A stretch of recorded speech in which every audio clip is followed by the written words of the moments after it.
Assalamualaikum warahmatullahi wabarakatuh.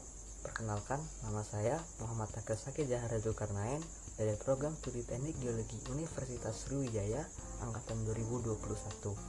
Kali ini saya akan membahas salah satu materi dari praktikum geologi dasar mengenai fosil. Apa itu fosil? Berdasarkan ensiklopedia yang ada di National Geographic Society, fosil merupakan bagian atau jejak organisme lampau yang telah terawetkan. Nah, fosil sendiri itu terbagi menjadi dua. Yang pertama ada makrofosil, ialah jenis fosil yang bisa kita lihat dengan kasat mata. Contohnya ialah tulang dinosaurus ataupun cangkang dari ammonite.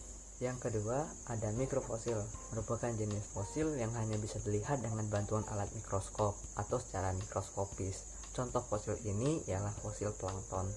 Nah, untuk menjadi fosil, suatu organisme yang mati harus melalui proses pemfosilan atau fossilization. Pemfosilan merupakan proses di mana suatu organisme itu terendapkan pada suatu lapisan batuan dan dalam jangka waktu yang lama terendapkan dan terawetkan. Untuk mengalami proses pemfosilan, suatu organisme harus memenuhi syarat-syarat tertentu ketika dia mati. Yang pertama, organisme tersebut harus memiliki bagian tubuh yang keras seperti tulang, kuku, ataupun cangkang. Yang kedua, ketika mati, organisme tersebut tidak boleh mengalami proses kimiawi dan juga tidak boleh dimangsa oleh hewan lain atau organisme lain. Berikutnya, organisme tersebut harus terendapkan pada suatu lapisan dan juga mengalami jangka waktu yang lama seperti 500.000 tahun. Berikutnya, kita akan bahas tentang jenis fosil. Jenis fosil yang pertama ialah jenis fosil tidak termineralisasi. Jenis fosil ini ialah jenis fosil yang tidak mengalami perubahan asli pada komposisi organismenya. Contohnya ialah serangga yang terjebak pada ember, seperti nyamuk yang ada di film-film Jurassic Park. Nah, yang kedua itu ada jenis fosil termineralisasi. Sebaliknya, jenis fosil ini ialah jenis fosil yang sudah mengalami perubahan pada komposisi aslinya. Jenis fosil ini sendiri terbagi menjadi banyak. Seperti pertama ada histometabasis, ialah jenis fosil termineralisasi yang berupa tumbuhan yang jaringannya telah tergantikan oleh mineral asing. Yang kedua ada replacement, ialah jenis fosil yang secara total telah mengalami perubahan tergantikan oleh mineral asing.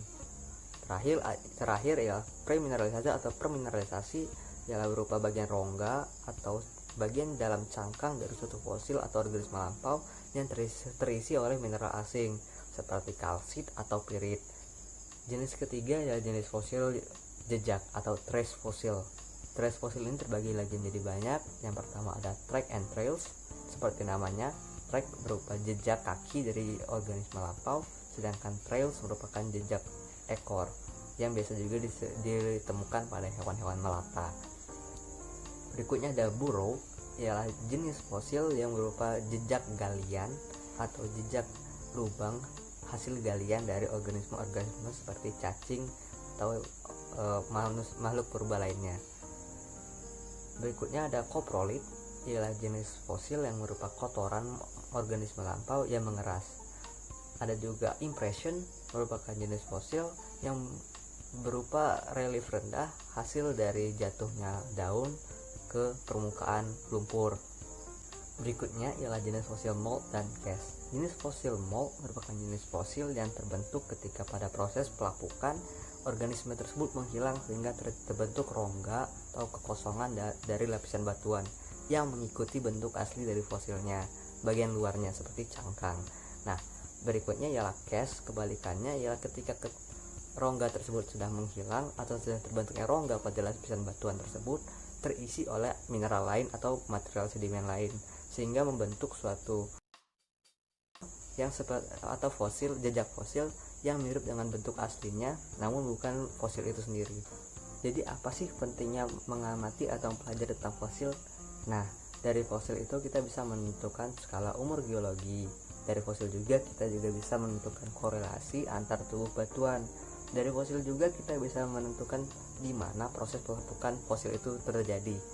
Dari fosil kita bisa mempelajari banyak hal tentang tempat hidup dan juga organisme lampau.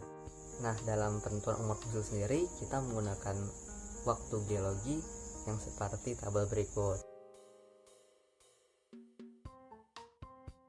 Nah, itu dia materi tentang fosil. Lebih dan kurangnya saya mohon maaf. Saya tutup. Wassalamualaikum warahmatullahi wabarakatuh.